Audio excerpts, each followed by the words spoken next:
Donald Trump erupted in a dementia-laced Truth Social tirade is the only way that I can describe it.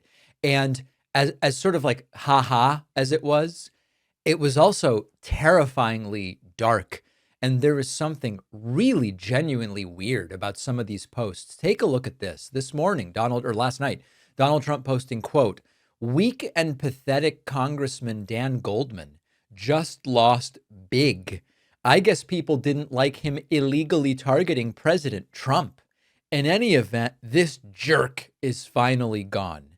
You might see this and go, okay, yeah, Trump is just like ranting again.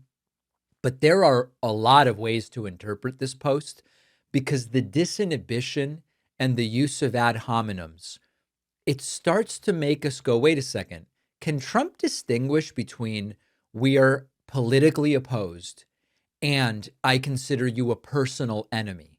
Because for Trump, critics aren't just like wrong about things that they believe. They are enemies. They deserve to be humiliated.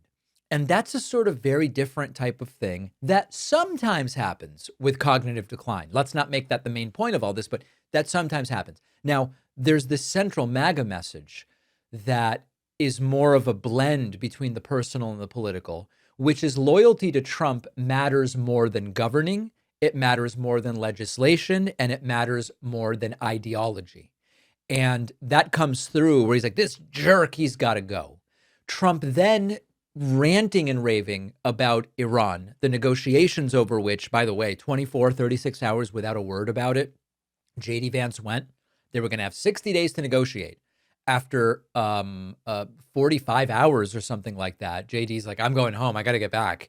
Trump posting, quote, "So I have Iran on the ropes, ready to go down for the fall, willing to give us practically anything. And for the first time in decades, respecting the hell out of me, the United States and its president, respecting the hell out of the United States and its president, me.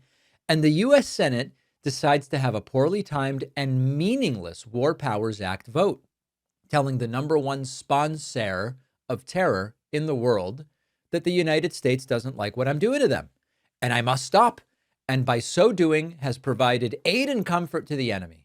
4 Republican losers voted with the Democrats. And Iran asked my people, what does that all mean? These senators have just made my job more difficult, but I will get it done one way or the other because I always get it done. Now, I'm of two minds about this vote. On the one hand, of course, the House and Senate should be doing everything under the sun that they can do to rein in this war, but they should have done it 17 and a half weeks ago. I actually wonder if by making this vote now, if the negotiations fail, can Trump blame the Senate? And I think that if there's any critique of what the Senate has done, which I agree with the vote, of course, it would be that the timing might allow Trump to go, it wasn't because of my incompetence or mental illness or whatever that these negotiations ultimately failed. It was because of the Senate vote. I don't know. There's a grandiosity to the entire thing where Trump kind of boils down a complex international conflict to a personal contest between himself and Iran. And then the Senate's getting in the way, but Trump is the decisive actor. It's classic exaggeration and self-aggrandizement. Respect the hell out of me. I always get it done. That language has completely supplanted evidence in the world of Trump. And he's laying the groundwork for claiming total credit if the negotiations somehow succeed. But if they fail, now Trump gets the opportunity to blame the Senate. I think that's potentially a risk, but still the right vote. Trump then reacting to the results in New York's 12th congressional district primary yesterday, where George Conway, who he refers to as Mr. Kellyanne Conway, lost. Again, it's all personal with Trump. Quote, "Wow, Mr. Kellyanne Conway, a Trump deranged loser at the highest level, is getting absolutely crushed in the primaries tonight. He'll end up at about 5% of the vote in a rather weak field of young and aggressive communists. No wonder his husband dumped him like a dog. This is a truly unattractive person, both inside and out. Have a nice life, George." So again, personal grievance, insults, family matters. Trump cannot stay focused on the political.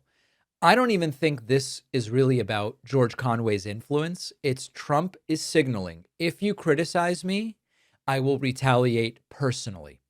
And that's certainly a theme we've seen a lot in the last 11 years of Donald Trump's political career. And then finally, Trump back to Iran this morning, where he says, quote, Iran has informed me that has informed the U.S. that despite troublemaking fake news reporting to the contrary, there are no tolls, no insurance costs, and no other charges of any kind being sought or received by Iran on ships traveling the Strait of Hormuz. If this is false information, negotiations would end immediately.